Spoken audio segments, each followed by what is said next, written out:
in your intro, you said about helping people kind of focus on personal alignment and discovering individual purpose. I'd love to know what initially drew you to that focus. Was this the experience in the workplace that you had and you maybe saw people who were misaligned? Was it yourself? Like where is that stemming from, do you think? All of the above, Podge. One, certainly it was observing folks, again, that had really different priorities than I did and seemed, at least on the outside, not to care how their actions impacted and affected others. And I found that kind of disturbing and confusing. At the same time, when I stepped back, I saw some of those same behaviors and characteristics in myself and my own behavior in the workplace. And I thought, okay, I think the things that we trigger us in others often are shadow aspects of ourselves that maybe we need to look at. And that was one example. And so that kind of led me into looking more deeply at what the point of this whole thing is, this life thing that we're involved in here. What was the point? What did it matter? What was the meaning? I mean, all those kind of deeper existential questions. I mean, I suppose in a sense I had a midlife crisis in my 20s, which was really,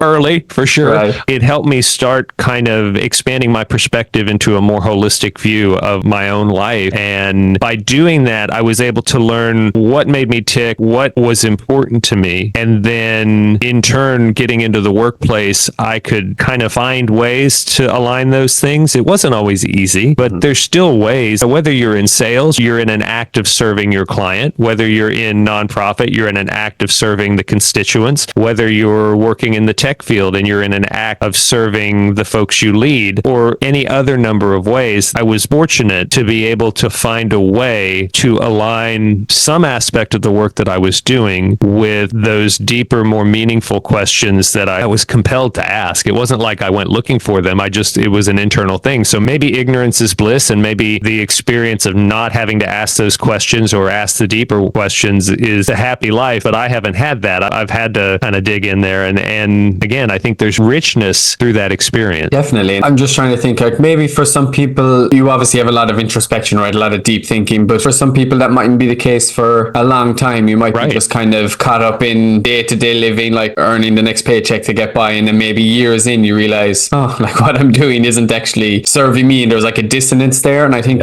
when you have those moments of like, okay, is what I'm doing serving like who I want to be or like what I believe in, like that can be a really, really tough conversation to have with yourself more so than anyone else. Yeah, you're right. And also to recognize that it's not one size fits all. The way that I approach and navigate life is going to be different. It's unique. It's my own recipe, and that may not interest them. There may be a whole other set of components that make up their passion and make up what makes them uniquely and truly human. And I think that if we boil it all down to one thing, Podge, it's having the courage to look at oneself and figure out what makes one tick. What is it that you enjoy? What is it that really lights you up and fills your heart and gives your life meaning? And then start looking at how that might apply in other areas of your life, because it's not about saying, oh, well, this Brian guy does this, so I need to do that. Maybe, but maybe not. I mean, I think it's more than anything, it's finding that authenticity piece. And then once you know who you are and what brings you joy and what fills your cup, then seeking alignment in the other areas of your life. That's how I see it working. That's how it's worked for me. So I think this is a good segue to kind of our topic today, which obviously is titled Finding Alignment in the Face of Life's Challenges. The truth is it was called Finding Alignment, Staying Present in the Face of Life's Challenges, but I didn't have enough digits to be able to fit it in. But just before we do go on to maybe doing like a description of alignment, I'm after losing my train of thought. So yeah, let's just jump in and we can segue, and if I think about it, we can circle back. So how would you describe alignment, Brian? How would you define it in your eyes? Oh man, you asked the hard questions, Pod. I think alignment is when you may have two distinct or even dissimilar experiences, identities, courses of action, but you find a way to eliminate the dissonance between them on some level. I mean, it may not be at all 100% alignment. It may be nothing more than finding alignment in one key characteristic.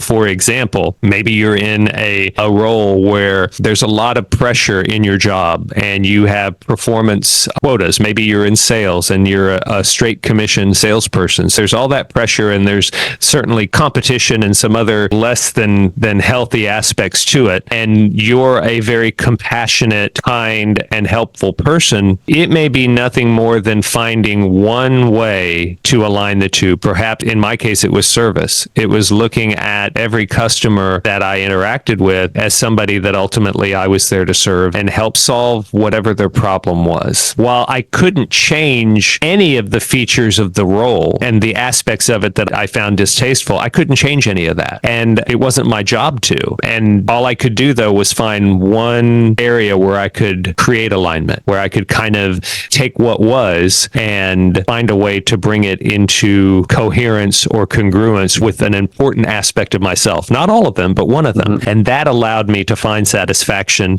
and peace and enjoyment. And then I was able to thrive. You know, I think that I've had jobs, Podge, where I couldn't find it. And those are miserable, because if we're doing nothing more than performing some sort of rote or mindless or even distasteful task for a paycheck, the hours get very long and motivation becomes extremely hard to find. So I think in finding some way to create alignment, what you do is you also can tap into that intrinsic motivation. And as coaches, we know a lot about that. That's a lot more sustainable than extrinsic motivators like money or prestige or status.